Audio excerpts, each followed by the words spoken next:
Up here. I'm Dan McKean, Commissioner of the MIAC, and I know we have lots of people, and I've even got a couple notes that there are several coaches that are on screen or together in a room. And so thank you all for joining us. We got a special treat today, and Emily's going to introduce Stevie. But before I hand it over to Emily, Stevie and I go way back. We were on NCAA committees when you were at North Central in Illinois. And so I think you all are in for a great treat. Stevie has done some amazing things, and I continue to wonder how you have so much time, and you must be super organized. And so I'm going to be really into this. Yep, there it is. There it is. So I'm going to hand it over to Emily, but welcome everybody. Thanks for joining us. Awesome. Yes, thanks, Dan. So I'm just going to introduce Stevie here really quick. We're very lucky to have her here today, as Dan mentioned. Stevie is currently the Associate Vice President for Campus Wellness and the Director of Athletics and Recreation at DePauw University. Stevie oversees 23 varsity athletics programs that compete at the NCAA Division III level. Prior to her time at DePauw, Stevie worked as the Associate Athletic Director and SWA at North Central College, where she directed the department's Student-Athlete Leadership Development programming. Through her work with the Student-Athlete Advisory Committee and Student-Athlete Mentors, she provided student-athletes leadership awareness training and leadership development opportunities. Additionally, she supervised undergraduates and postgraduate interns in areas of athletics administration and academic services. Stevie is currently chairperson of the NCAA Division III Management Council and a member of the NCAA Board of Governors ex officio, Division III President's Council ex officio, NCAA Committee on Competitive Safeguards and Medical Aspects, NCAA Division III Championships Committee, and the NACDA Executive Committee. So we are very lucky to have Stevie here, and now I will turn it over to Stevie for a presentation. All right, well, thanks Dan and Emily for having me here today. Many of you, well, some of you might have seen me actually roll off from my responsibilities. I'm actually like a free person right now, where I don't have a lot of committee assignments, but I'll be stepping onto the MOA board in June. So I think that serving our associations is vitally important for us as a membership group. But I also think in terms of my own personal and professional development, having an opportunity to gather with other individuals who have different lenses and frameworks makes me better at what I do. So that's my little pitch for please be a part of the committee structure, please engage with your different professional development opportunities. So I'm here today to talk about student-athlete development with today's student. And I'm going to do my best to get my technology group on here and try and bounce back and forth between watching me on the screen and trying to look at a PowerPoint presentation. Emily rattled off a number of things that I've done, and I'm very proud of the work that I've done thus far. But realistically, my interest in student development got started way back when I was in athletic training when I first got into college athletics. I saw this natural connection between what we were doing in a Division III environment to the student development space on our campus. For me, connecting with other people is natural for me. I like when people can work together, even though there are times when I certainly want to do projects on my own, like we all do. But I saw that athletics could be this vehicle to connect our student athletes to the rest of campus. Now, if we look at large institutions and those that we see in the media most, like Division I spaces, I understand exactly why they need to have this huge staff in order to work on student athlete development. And frankly, I question some of the things that they do because I think that they're segregating their student athletes from the rest of the student population. And as a result, their student athletes are losing something in that process, and they're losing some key and critical skills. So what we do at our levels in a space where collaboration is absolutely required, because if we just can't get everything done, to me, this fits naturally with what we do. So I'm gonna flip to my first, I'm gonna see if I can share this on my PowerPoint. So what you see on the screen, once I move to the next one here, we'll see how there we go. Today's student, right? We talk about that a lot. You've probably been on your college campus and talking about the Gen Z kid and what they're like. Tim Elmore, and I gotta apologize, I got a bell out in the lobby of my building because we won it, and they just ring it whenever they want. There you go. So just a little bit of DePauw Wabash lore for you right there. But Tim Elmore is somebody who sits in this space. He has a website called Growing Leaders. You've probably seen some of his books on Gen Z, Generation IY. He's somebody that produces information that I think is really easy for us to consume. He boils it down, and this is who he describes as today's student. So today's student, we're now in that Gen Z space. They are different. And the reason that I point that out is that I find that we rely upon our own experiences within college athletics to pass judgment and say what we think is good and what we think is not good. And what I'm here to say is that what I experienced in college would in no way probably connect with today's student. And so I might be well-intentioned in this space around student-athlete development, but I'm probably going to miss the mark.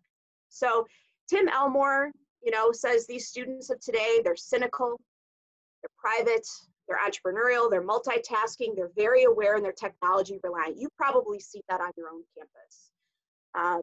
These students need our support, and they are different.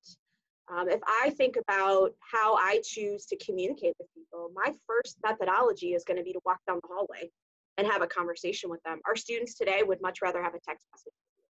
And I think that we have all figured out that trying to text message some of these hard conversations is just not, it's not good. And it's not best for our students. Some of the things that Tim says that we could do to help lead today's student athletes well are really three things: giving them a long-term perspective, giving them skills and knowledge, and then encouraging their dreams, not being a squasher on stuff. I share this with you again because as you're thinking about student athlete development programming on your campus, it's going to look different. You're going to find that you're going to actually be teaching over time to them, and that no longer is it going to be good enough to just introduce something to them as a first-year student, check off a box, and then move on to something later on. We also need to think about how are we not going to squash their dreams? And this is one of those spaces that I tell people that positivity is the key for today's student athlete. They want encouragement, they want reinforcement, and sometimes I know it is absolute overload in terms of what they want from you as a coach and from you as an administrator, but you're gonna do far greater good with these students if you do engage with them in a positive way. Some other information I'm going to give you about today's student before we get into what it might look like on your campus. And some of you may have seen this, but Gen Z actually reports being the loneliest person or group of people right now. 79% of Gen Z students, and you will see that number fluctuate anywhere between 70 to 80%, feel like they're lonely. When you actually ask them, do they have friends? Gen Z students may say, I have one or two. Whereas if you were to take somebody who's in the boomer generation, for instance, they may say easily, I got 20, I have 15, and I can rattle that off. And that's an important thing, I think, for all of us to realize is that we're going to have to balance this concept of, right, they want to consume things in 8 seconds on a device by themselves, right, on their own terms, but yet they're really lonely. And that when we start talking about mental health and them transitioning to college, we actually need to create social connectedness for them. And so there's a lot of things. You can spin yourself in a circle trying to figure out exactly what these Gen Z kids are looking for when it comes to how you deliver material. But I would tell you that I have never failed to see that an in-person conversation or an in-person interaction hasn't been far more influential than me having a text message or me sharing an email with a student. Some other information that I want to give you. And this I share with you today really to help you see that students who do well at their university, there's multiple levels of support that they could get. And that you in an athletics department is not responsible for all of these levels of support. And that one of the things that we've done on our campus is we've actually looked at this model of support and figured out who's responsible for what and how can we engage. But it's also to help you see, and I'll share some stuff later on about how can you learn how to let students explore, how can you allow them to engage, and how can you get them to connect on your campus. and do it in a way where they don't necessarily have to be formally enrolled with counseling services or receiving therapy, but that they just need, again, that social connectedness and they need that support. Another piece of data that I'm going to share with you, and this is related to mental health. And I will tell you, when I first started doing student development work 20 years ago, it was not about how the student felt. It was about the tasks and the people that I needed to connect them to, right? I knew at the end they were going to graduate, which meant that they were probably going to get a job. Along that way, they were probably going to need to get, they were going to have their resume and their cover letter done for them. But now I realize that our students are really struggling just to transition to college in general, and that their social and their lived experiences are vastly different. The experiences that I had as a 14 or 15-year-old, and I'll tell you, I'm in my mid-40s right now, but those experiences that I had, those students aren't having those same experiences until they're 18 and 19 when they get to college. So the things that I was doing, the things that you may be doing in high school, they're not doing until they get to college. And so they're socially immature by the time they get here. And we need to remember that. We spend a lot of time talking about different layers of how you can connect with the students. And some of them are through institutional programs, but a lot of it is through this individual and interpersonal lens where we want to make sure that they understand how to handle stress. We want to make sure that they understand what resiliency looks like, not just talk about it, but what does that look like? We want to make sure that they have a clear path about where they want to go. And if your schools are like my place, we're in a traditional liberal arts space. And I have to tell you, sometimes the traditional liberal arts can be a very confusing place for our students because they finish their 4-year degree and they are excellent and they're full of knowledge, but they don't know what they want to do yet. And so they might take a job or an internship for a year or two, and then they make a 180-degree turn and they go back and they do something else for 2 years, and then they might turn 90 degrees and maybe end up where they thought they could be, sort of thing. And I think we need to be aware of that, specifically for our students that are in these traditional liberal arts spaces, that sometimes the clarity that other students have, they're just not going to get. Now, my pitch for you as you talk about student development is this concept of that it needs to be holistic. Because when there is holistic development, your student development is really about student wellness. I find that when I talk to folks about student athlete development, they go to some things that are very traditional in programming. You need a resume, you need a cover letter. We might have you do some sort of behavioral or personality profile, so that way you know who you are, type of thing. But what I want you to think about is if student development is student wellness and you buy that concept and it's holistic, really what you should be thinking about is using the dimensions of wellness to figure out how you're going to construct your student development program on your campus. Now, I've chosen the 6 dimensions of wellness. You can go online, find 6, 7, 8, 10, whatever works for you is fine. But what I want to challenge you that as you think about programming that you can provide for your students on your campus, think about these dimensions of wellness and how different things fit in. Before, I would tell you we wouldn't have necessarily done programming. Specifically, we would have probably brought a nutritionist in and talked about nutrition in the standard sense, right? You're on the road, here are the good places to eat, here's the bad stuff. You all should be eating the pasta the night before you have your big, carbo load type endurance event, right? And don't drink alcohol, don't smoke marijuana, don't do any of this, right? That's what we're doing. But now when we think about that for our students, like that fits into that whole physical dimension of wellness, but now you need to take it a step further. These kids don't want to come out of their rooms. They don't want to necessarily go to the dining hall all the time. So maybe now the program is, how do I cook in my dorm room? How do I take my microwave, my hot pot, my air fryer, whatever else the university allows me to have in my space, right? And how can I show them that they can still eat well, even though they're not going into the dining hall for things? But times have changed. And again, everything can just be so overwhelming to folks.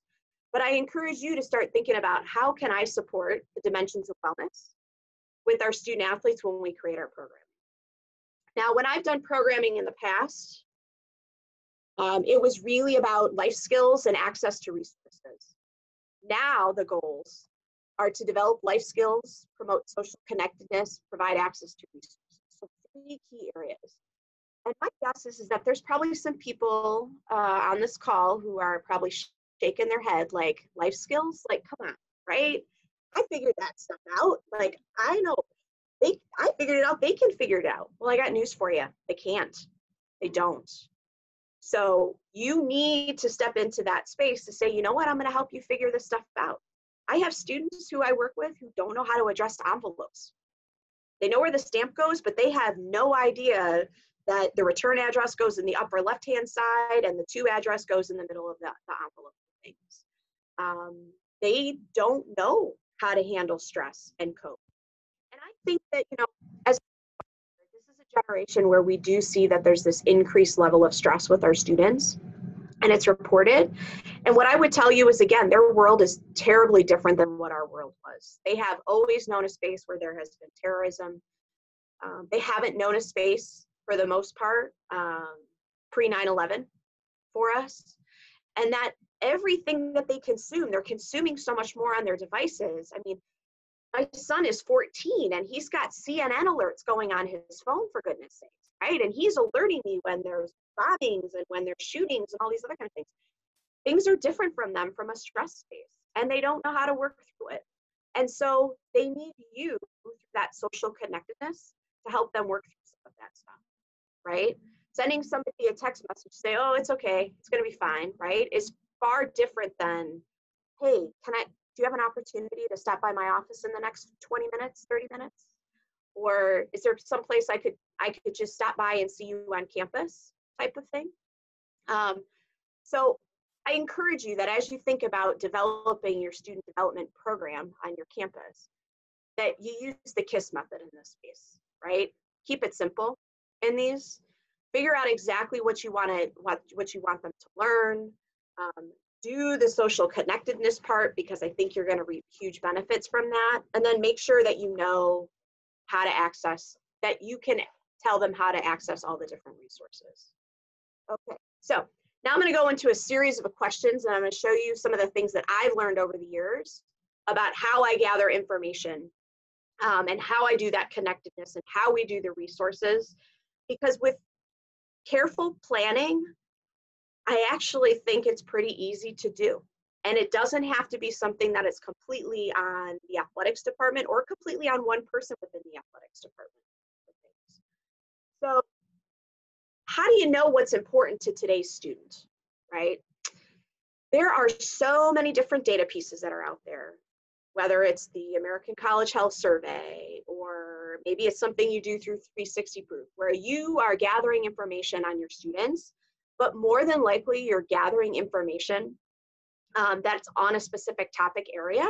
Or if you're like my campus, you get the information and then somebody tells you, well, that doesn't really apply to us. We can't use it in that form, right? We don't have enough people. We don't know who our students are. So what I've done over the years is, back in the day, there used to be a CHAMPS Life Skills Assessment. And in that tool, it was asking students really elementary questions like, do you have a resume? Do you know how to properly construct a resume? And that was the first tool that I started to use, and it was great because it was turnkey. But then what I realized once I got to North Central, and especially now that I've been here at DePauw, it's not tailored anymore. First of all, they haven't had a CHAMPS Life Skills Assessment tool in probably 10 years, maybe even 11, right? So that information is a bit outdated. But instead, at North Central and here, I use an end of season survey tool that gives me insight on what's important to DePauw or North Central, and then things that I can act upon. So one of the things I would caution you on is gathering data that you're not actually going to use. It takes up a lot of your time, and it gives a false sense of self to other people who are in this space. So there's a lot of words on this page. Don't try and copy any of this stuff down, okay? But these are the series of questions that we ask, because these are the things that we have found out in talking with students. When we say to them, you know, what was the best part of your time in athletics? What is your worst time? This is some of the feedback we were getting. And so now every time we finish our season and our students go through their end of season survey, there's a series of questions that ask them about campus resources. So do they know where they can go to get help with their academic studies? Do they know how to manage their own time? Do they go to class? Do they know how to contact their academic advisor? We have this really great one-stop shop on our campus called the Hubbard Center that combines off-campus studies, service opportunities, internships, and career advisement. It is a place that, frankly, students need to be in from the first moment they get on campus, okay? Because I will tell you, so right now what's happening is a quarter of your students are getting their resumes done as freshmen and sophomore. 10 years ago, a quarter of them would have had them done by probably the beginning of their senior year. They are getting ready earlier and earlier in these cycles, but if they don't know where the campus resources are, how are we going to actually be able to help them? Some more of the questions. I visited or worked with one of the centers on campus. So we have a number of centers on campus that have a specific content focus. So McDermott Center is for entrepreneurs, Pulliam is for media, Hubbard I just shared with you, Prindle is ethics, Center for Diversity and Inclusion, and Hartman House is service. One of our institutional goals in our strategic map is that our students work with all of these centers regardless of what their majors are on campus. So we ask questions about that to understand, are our students going and working in these centers? Or can we also be part of the solution on campus to try and connect them to these other places? Because I don't know about you guys, I find that our students, they struggle making friends, and they struggle going into new places and just asking questions. They don't want to look like they're wrong. And so what I find is that is where our coaches can be really good about physically taking students into spaces and introducing them to people to help reduce that barrier for them wanting to walk in again. This is another place too, though, where we can start asking them questions about things related to health and wellness. So we do a program that is specific to sport performance as it relates to alcohol consumption, sleep, and marijuana. We find that is far more effective for us than having an online program that somebody else has developed for us. We have a very high rate of high-risk drinking that occurs on our campus. And so oftentimes what we get from somebody else is not enough. So we get feedback from our students through these surveys about what they need, so that way we can turn around in our programming and give that to them. Now, I've talked about loneliness, right? I've already shared that, the one data point that I shared earlier was that 79% of students in that survey had said that they feel like they're lonely. And that needs to be something that you consider as you develop programming. With the number of things that I have to do as a professional, and I'm going to assume that you all are similar, I am constantly being fed with all these online modules that are canned videos, and I have to answer a series of questions, right? And I think all of that has a place in what we do for sure. But if we're doing all of our teaching through those methodologies, all we're doing is further emphasizing this concept of loneliness for our students. We are not actually helping them connect with resources, and we're not helping them gain those necessary life skills. So you need to think about, how does the Generation Z student want to engage with you when you're doing your programming? And I let this out earlier. They want 8 seconds on a screen. They're going to do far more stuff on their phone than they're going to do on their laptop. But I would tell you that that's not the best way to do it. And that really what I want to challenge you is to think about how your experiences can help them understand that there's more to offer someone when you actually have that human interaction. That we teach somebody how to have a conversation. That we teach someone that having an in-person conversation reduces the number of misunderstandings that you have. And that, frankly, engaging with other people releases the feel-good hormones. And that helps us all throughout our day just feel better about what we're doing. So as you're thinking again about your programming, how are you going to do some things to ease the loneliness? How are you going to balance the time that you want to have with these students along with this in-person conversation with them? One of the programs that I want to share with you, and you guys are familiar with the RISE Foundation, you've had them up there. DePauw's been in with them since their early days. So it was basically Michigan, Michigan State, Missouri, and DePauw. We had a conversation on our campus. We listened to our students, and they said they wanted to talk more about diversity and inclusion beyond our single day of dialogue on our campus. And after we started looking around, we realized that RISE was somebody who could fit the bill. They were only about 3 months old when I started emailing them to say, hey, listen, we love this. We have experience in facilitation. We like programming. What can we do? And if you haven't been on their website lately, and I think they might have come up to your place maybe 2 years ago or so, they have a lot of modules that are online that we actually have embedded into our athletics program. So this module here is understanding our identities. It's one of the I would call foundational pieces that they use. And this activity with the identity circle, we actually do that as a staff every year. And I actually require this of all of our coaches to do this with our teams as part of one of their team building activities. So there are some coaches that I think just have a knack for this kind of stuff, and I think there's some that don't. And so this is a really easy way for us to, one, give content that can be easily reproducible across the board, and two, creates a common knowledge from team to team. And it allows our students from the beginning to start to say, this is who I am, and this is who I want to be on this campus. So if you're not thinking about some of these programs that you've had for you, think about how can you embed these into just the normal everyday stuff that you're working with.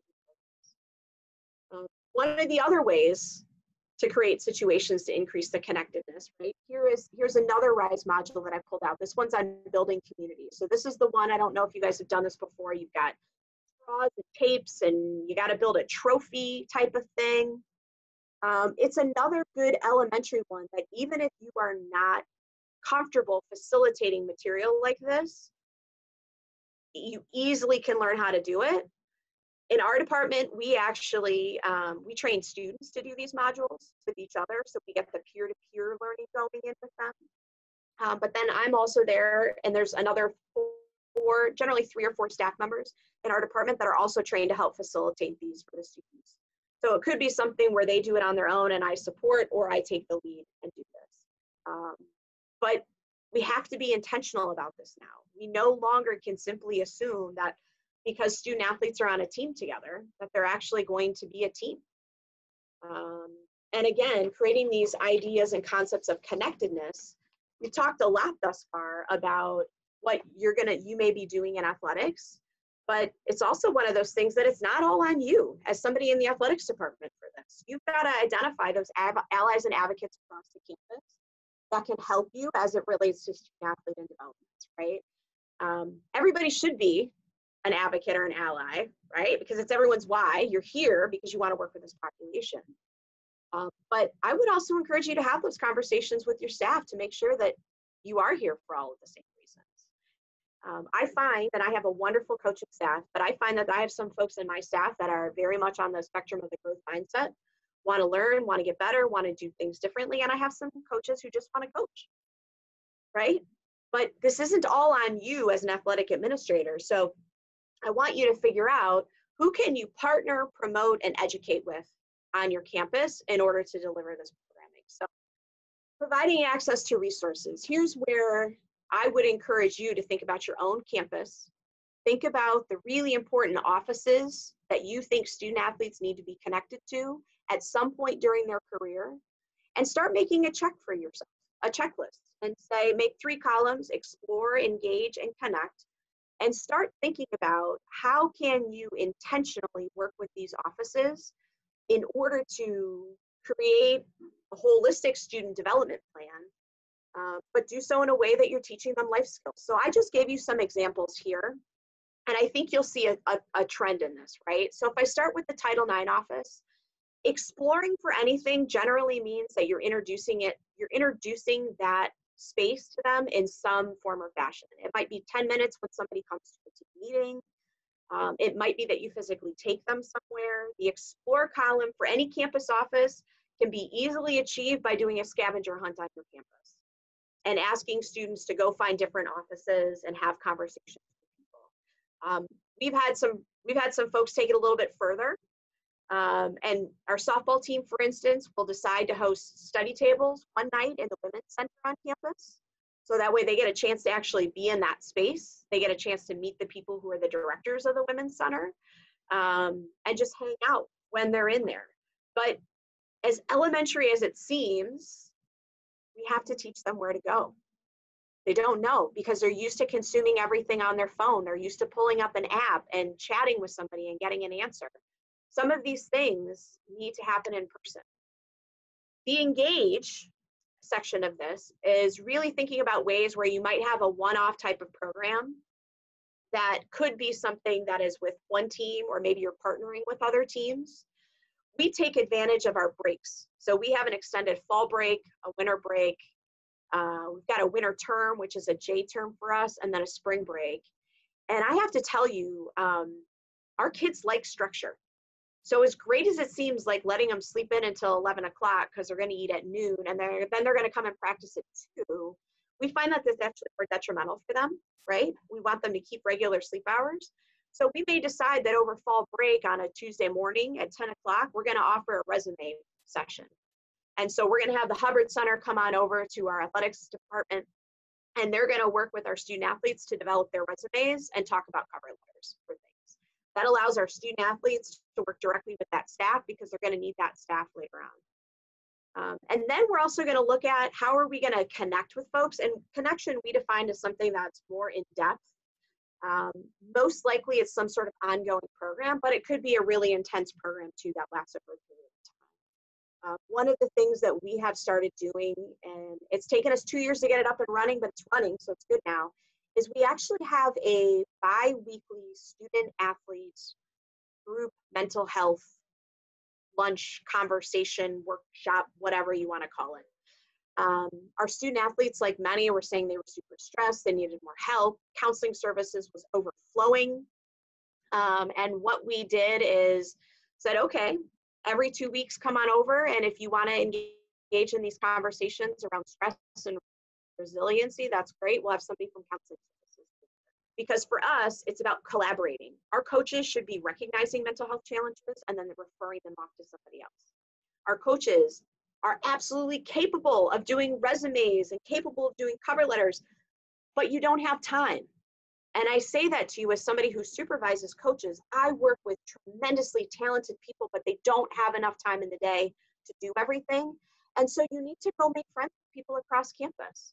And you need to create allies and advocates for you over there so you can call them up and with confidence say, hey, Julie, can you come over and do this program for us? That program you did on consent and incapacitation was awesome. Could you come over and do that for all of our student athletes? I think sometimes we get caught up, and I've said this to my coaches, and I can't see you all, so I'm hoping I'm not offending anybody, right? I've said this to my coaches, but your job is not to be their everything. Your job is not to be their everything. You don't have to be their counselor. You don't have to be the one to do that. But find other people on campus who can actually help you. One of the things that we have on our campus is we actually have an online, this is through a platform called Campus Labs. And I don't know if others of you have it. It's a way for us to basically put our calendar for our students all in one space. We routinely will go through this to figure out, wow, are other people offering programs that we think are great, right? Again, could a coach do a resume review workshop? Absolutely. But if it's already being offered, why are we not sending our students to that so they can build connections across campus? And if that doesn't work, like this one is from 11, it's during our break period every day, 11:30 to 12:30. But, you know, we have plenty of programs that get offered at 4 o'clock too.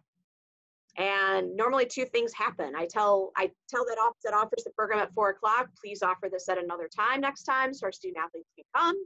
But the other thing that I say to the coaches, reach out to that person and say, can you come visit me? Our professionals across campus are dying to see a group of individuals receive their knowledge about some campus resource. They will be jumping over each other for them to come and sit in one of your team meetings. As a side note, I will share with you that one of our coaches has figured out that practicing 6 days a week, 3 hours at a time, is not the most effective thing to do. And that might be blasphemy for some of you on this call. However, what they have figured out is that if they pay attention to the student and what the student needs, their time in their sport can be far more productive. And so they may choose to go practice 2 hours a day for 5 days a week. And then they may choose on that 6th day a week, they've always got somebody else coming in to give them some other type of programming that we've talked about today.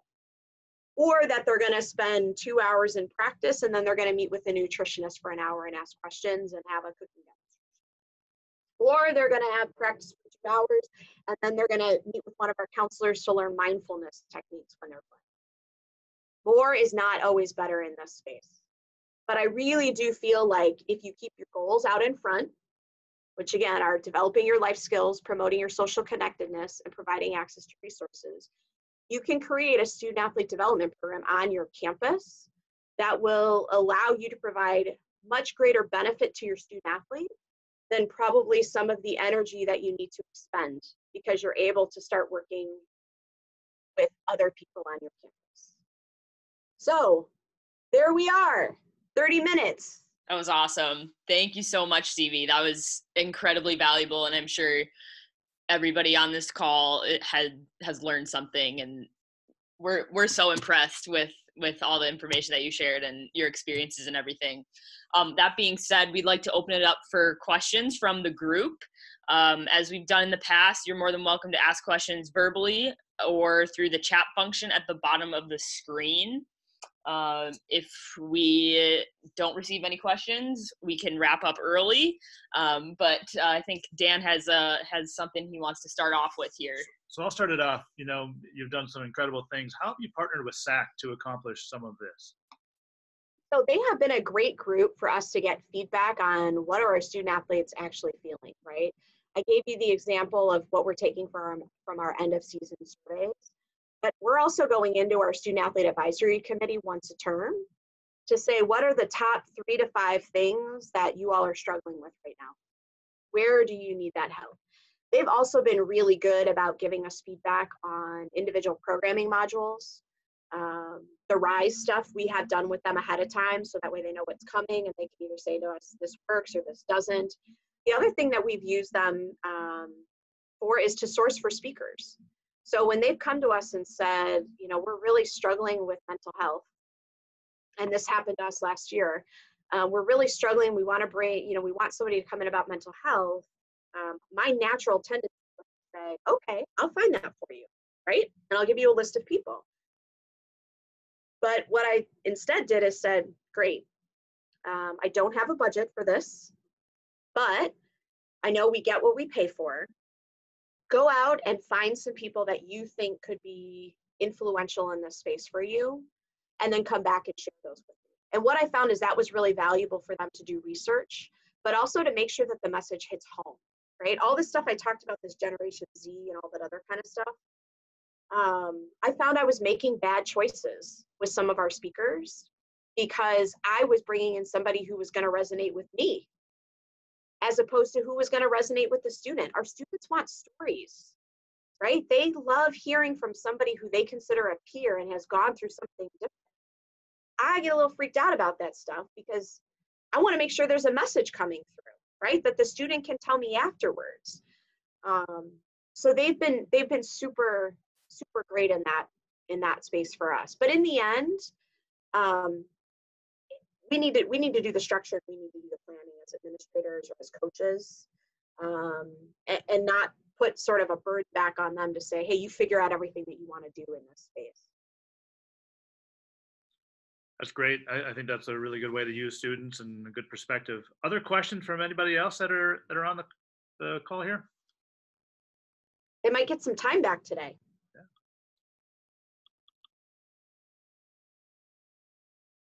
Just giving one more second to pause here to see if anybody wants to chat about it. Anything more? All right. Well, thank you so much, Stevie, for being here. And to all our attendees, thank you so much. I see a question. So can we get access to the modules? So we will have this screen recording of this webinar up on our YouTube channel, and we will be sending out the link to it. It will also be accessible via our coach education webinar page on the website. Dan, do you have anything else to add to that?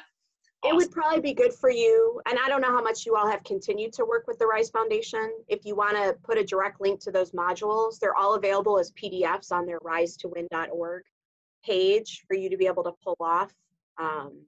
They're light years ahead of what they used to do. And there's some really great pieces in there that are even good. You're looking for a 30-minute conversation before practice or after practice. It gets some things started for you. Yeah, I can't say enough great things about Rise. We partnered with them. We probably need to circle back with doing some more programming with them. They do some really good stuff. They do. Yeah.